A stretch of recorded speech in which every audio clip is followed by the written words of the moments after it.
कैलाश से निकलते समय माता पार्वती और भगवान भोलेनाथ को बताकर तो आए हैं ना। जो सर्वज्ञ है, त्रिकालदर्शी है, उन्हें क्या बताता। बस चला आया। चलता हूं, देखूं पृथ्वी पर क्या हो रहा है। प्रणाम देवर्षि। नारायण नारायण।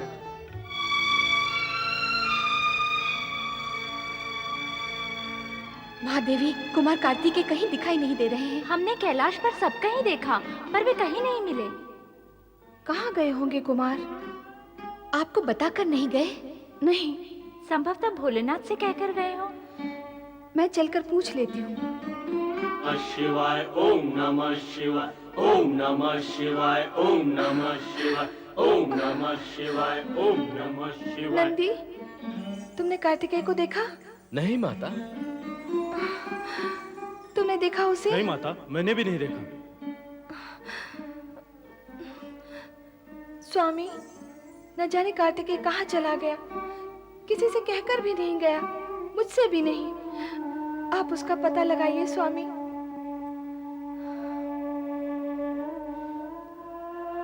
शांत हो जाओ देवी। कार्तिकेय भ्रमण के लिए गया है, लौट आएगा। चिंतित होने की आवश्यकता नहीं। वह आपसे कहकर गया है? नहीं, कहकर तो नहीं गया। अर्थात आप अपनी दिव्य दृष्टि के बल पर यह कह रहे हैं कि वो भ्रमण पर गया है? हाँ देवी, ऐसा ही है।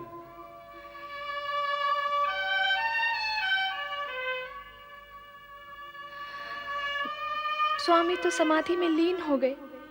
अब मैं क्या करूं? महेश्वर निश्चिंत हैं, तो फिर आप क्यों चिंता कर रही हैं? कुमार भ्रमण के लिए गए हैं, तो लौट ही आएंगे। और फिर तारकासुर को मारकर विजय प्राप्त करने वाले को कैसा भय? वो तो शक्तिशाली और पराक्रमी है। आप भी तो शक्ति संपन्न हैं। विजया, पुत्र कितना ही महायोद्धा हो और माँ कैसी ही शक्ति रूपा हो, फिर भी माँ का ये जो मन होता है ना, मन, एक पुत्र की माता का मन बड़ा कच्चा और कोमल होता है। पर कुमार तो सदा सावधान रहते हैं। हाँ, वे परम योद्धा हैं, वे साहसी हैं। उनके लिए चिंता करना व्यर्थ है। आओ पुष्पमाला बनाने का कार्य पूर्ण करें। ओम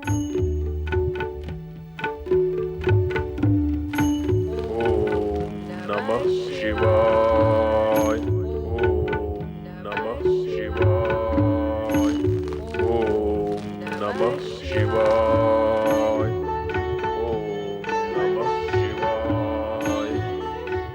ओम नमः शिवाय ओम नमः शिवाय ओम नमः शिवाय ओम नमः शिवाय ओम नमः शिवाय। मुनिवर अगस्त एवं माता लोकमुद्रा दोनों को कार्तिकेय का सादर प्रणाम। अहो भाग्य, शिवपुत्र पधारे हैं हमारे आश्रम में। आओ कुमार कार्तिकेय, तुम्हारा स्वागत है। अर्थात आप मुझे पहचानते हैं? हाँ। तारकासुर का वध कर देवगण के हित साधन करने वाले को कौन नहीं जानता। शिवपुत्र को कौन नहीं जानेगा कुमार। हमने भगवान शिव से प्रार्थना की कि दक्षिण खंड में शिव भक्ति के प्रचार के लिए अपने किसी प्रतिनिधि को भेजें, और भगवान शिव ने हमारी प्रार्थना स्वीकार कर ली। आपको अपना प्रतिनिधि बनाकर यहाँ भेजा। ये तो प्रसन्नता की बात है। नहीं माता, नहीं। मैं यहाँ प्रतिनिधि बनकर शिव भक्ति का प्रचार करने नहीं आया हूँ।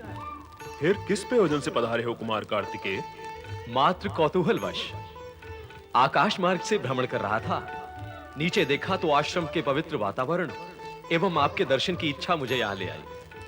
वैसे पिता शिव शंकर ने मुझे इस विषय में कुछ नहीं कहा है। कहने की आवश्यकता भी क्या है। उनकी लीला सदा निराली होती है। उन्हें जो कुछ करना होता है उसे कहते नहीं, पर किसी न किसी प्रकार अपने भक्तों की इच्छा पूर्ण अवश्य करते हैं। मैं आपका अभिप्राय नहीं समझा मुनिवर। मैं भगवान शिव का अभिप्राय समझ गया, और आप मेरा अभिप्राय भी नहीं समझे। स्पष्ट कहेंगे तो अवश्य समझ जाऊंगा। स्पष्ट क्या कहना है, केवल निवेदन करना है कि आप यहाँ रहकर शिव भक्ति की ज्योत जलाएं। मैं शिव भक्ति की ज्योत मैं जगाऊं? शिवपुत्र से अधिक कुशलता से और कौन कर सकता है इस कार्य को?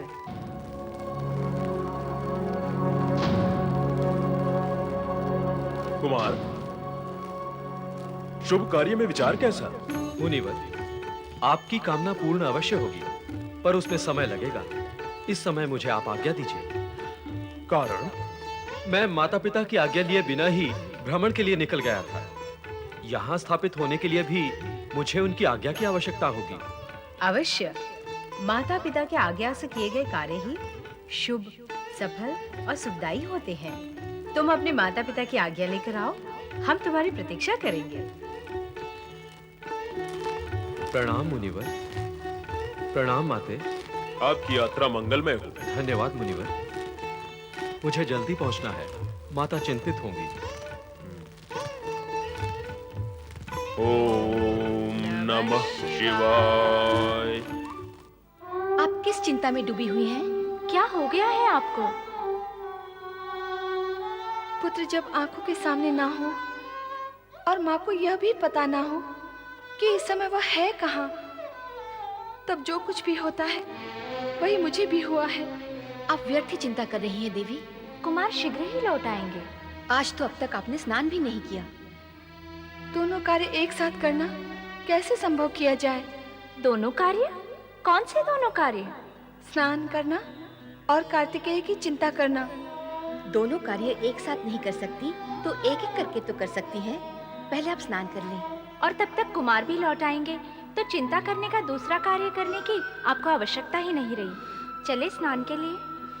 हाँ, तुम दोनों चलकर तैयारी करो, मैं आती हूँ। चलो। नंदी, नंदी। जी माता। नंदी, मैं स्नान गृह में जा रही हूँ। तुम यहीं द्वार पर खड़े रहकर पहरा लगाना और सावधान, किसी को भीतर ना आने देना। मेरे होते हुए भीतर आने का कौन दुस्साहस करेगा? उचित है, ध्यान रखना।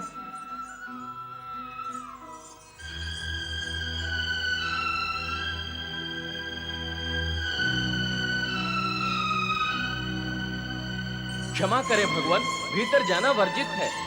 क्या कहा? मेरा भीतर जाना वर्जित है? तू अपनी सुध बुध और चेतना में तो है। तुझे ध्यान ही नहीं किससे कह रहा और क्या कह रहा है। मैं देवाधिदेव शिव शंकर से कह रहा हूँ। महादेवी के आदेश के वश में होके कह रहा हूँ। उनका आदेश है कि किसी को भी भीतर ना आने दिया जाए। निर्बुद्धि, मेरी गणना तू किसी में करता है? मैं महादेवी का पति हूँ। ये सत्य तो संपूर्ण जगत जानता है स्वामी, किंतु मैं तो महादेवी की आज्ञा का पालन कर रहा हूँ। केवल महादेवी की आज्ञा का पालन कर रहा है, महादेव की आज्ञा का नहीं। अवश्य करूंगा। तो मैं तुझे आज्ञा देता हूँ, मेरे मार्ग से हट जा। ऐसी आज्ञा ना दे भगवान जो महादेवी की आज्ञा का विरोध करे।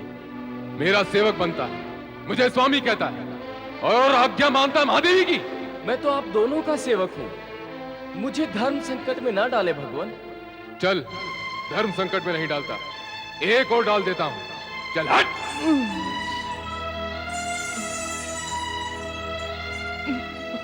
माता पार्वती, क्षमा करना।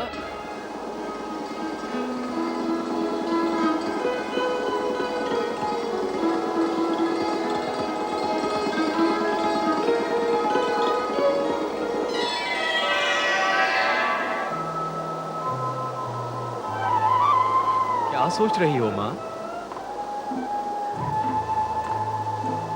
अरे कार्तिकेय, कहाँ था तू अब तक?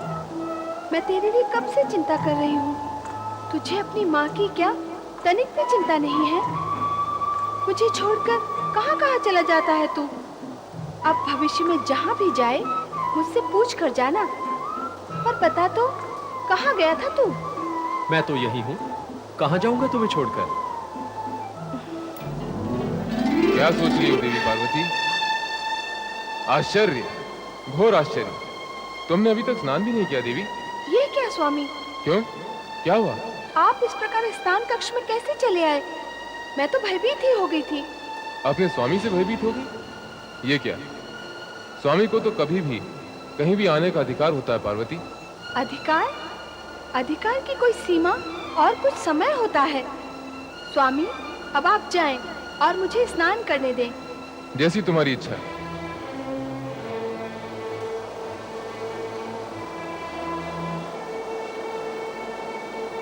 नंदी, नंदी, आज्ञा करे माता। आज्ञा नहीं, प्रश्न करना है। जब तुम जानते थे कि मैं स्नान कर रही हूँ, तो अपने स्वामी को भीतर आने से रोका क्यों नहीं? रोका था माता। रोका था? किसे रोका था और कौन रुका? वे तो भीतर आ गए थे, फिर रोका कब और किसे? इसे तुम रोकना कहते हो? मैंने उन्हें रोकने का प्रयत्न किया था और उनसे ये भी कहा था कि माता पार्वती स्नान कर रही है, भीतर ना जाए भोलेनाथ। पर क्या? पर वो मुझे धकेलकर भीतर चले गए। ऐसे में मैं और अधिक क्या कर सकता था? वे मेरे स्वामी हैं, मैं उनका सेवक। तुम उनके सेवक हो। यदि मेरे सेवक होते तो तब भी क्या धक्का मारने से हट जाते और उन्हें भीतर आने का मार्ग दे देते? बोलो, उत्तर दो। कहा तो मैंने भी था कि देवी स्नान कर रही है, पर महादेव ने इस पर ध्यान ही नहीं दिया। भला हम उन्हें कैसे रोक सकते थे? माता, देवादिदेव को रोकने का साहस कौन कर सकता है? तुम सभी विवश और असहाय हो, तो तुम सब जाओ यहाँ से। हमारे चले जाने से क्या समस्या हल हो जाएगी? कैसी समस्या? सुरक्षा की समस्या। कल फिर इसी प्रकार की घटना घट सकती है। महादेव तो आपके पति हैं, इसलिए ये घटना इतनी दुखद नहीं हुई। अन्य कोई होता अथवा भविष्य में कोई हुआ तो? सुरक्षा की व्यवस्था आवश्यक है। एकांत सुरक्षा के लिए किसी विशेष व्यक्ति को ही नियुक्त करना होगा। यहाँ तो सब महादेव के गण हैं, उनकी सेवा में हैं। आपका कोई गण नहीं जो आपकी सेवा सुरक्षा करे। नंदी आपका गण होता तो क्या सरलता से महादेव को प्रवेश करने देता? स्वामी की स्वामी भक्ति में स्वामिनी की सुरक्षा का कर्तव्य पूर्ण करने में वह चूक गया। ठीक कहती हो तुम दोनों। मुझे इस विषय में गंभीरता से विचार करना ही होगा। विचार नहीं, कार्य करना चाहिए। आप कुमार कार्तिकेय को अपनी सुरक्षा का कार्य क्यों नहीं सौंप देती? वो आपका प्रिय पुत्र है। कार्तिकेय? वो तो पहले शिव पुत्र है, फिर माता का पुत्र है। फिर वो एक स्थान पर रहता भी तो नहीं, स्थान स्थान पर भ्रमण करता ही रहता है। मुझे इस विषय में कुछ उपाय करना ही होगा।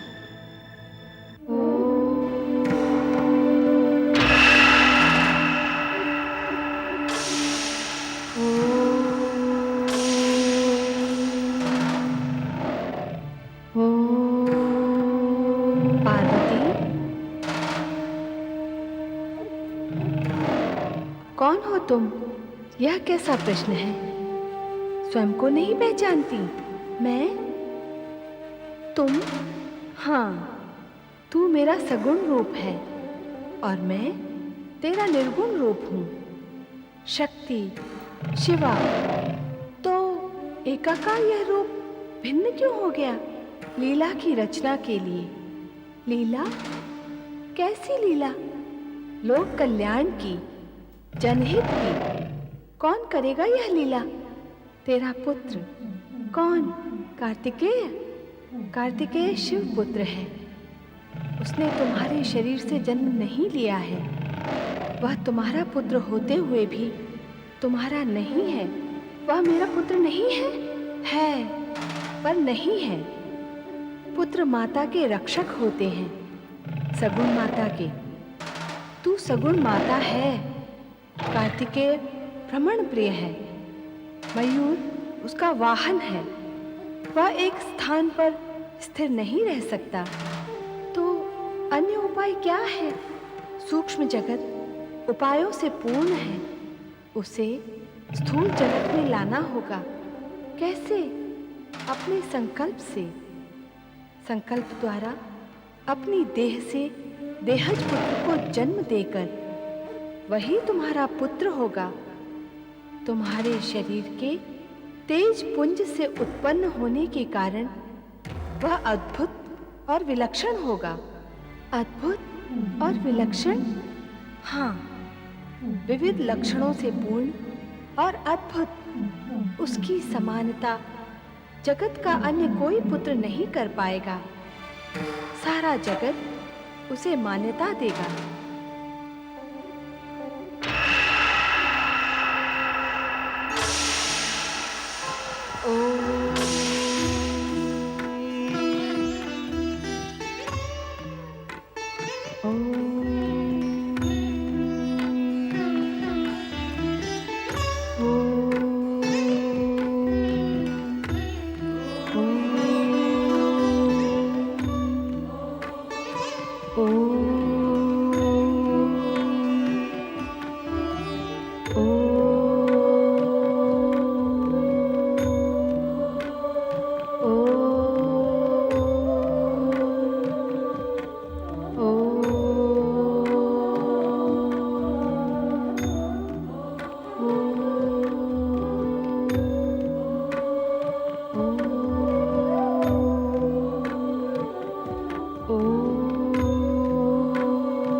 प्रणाम माते।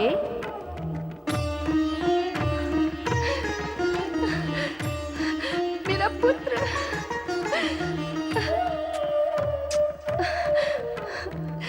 वत्स, तुम मेरे पुत्र हो। यह मुझसे तुम्हारा निकटतम संबंध है जो कि जगत में होता है, माता और पुत्र का। मैं तुम्हारी माता और तुम मेरे पुत्र हो। संबंध और निकटता तो मैं पहले से ही जान चुका था माते, इसीलिए तो मैंने आपको माते कहकर प्रणाम किया। अब आप मुझे ये बताइए कि मेरा नाम क्या है? गणेश। गणेश है तुम्हारा नाम, गणों में श्रेष्ठ, गणों का ईश। फिर तो मैं तन, मन, प्राण, प्रण से सेवा करूंगा माता। तुम मेरी सेवा करोगे? अवश्य करूंगा। माता से अधिक और कौन पुत्र के निकट होता है? इस निकटता की रक्षा के लिए पुत्र का कर्तव्य ही होता है कि वह अपने माता की सेवा करे। मैं भी यही करूँगा। ये लो दंड। इससे क्या होगा माता? इस दंड से तुम्हें दंड देना होगा। किसे? जो भी अनाधिकार रूप से अथवा मेरी आज्ञा के बिना मेरे कक्ष में प्रवेश करने का प्रयत्न करे, उसे। जैसी आपकी आज्ञा माता। तुम्हें सतर्कता पूर्वक यहाँ पहरा देना होगा।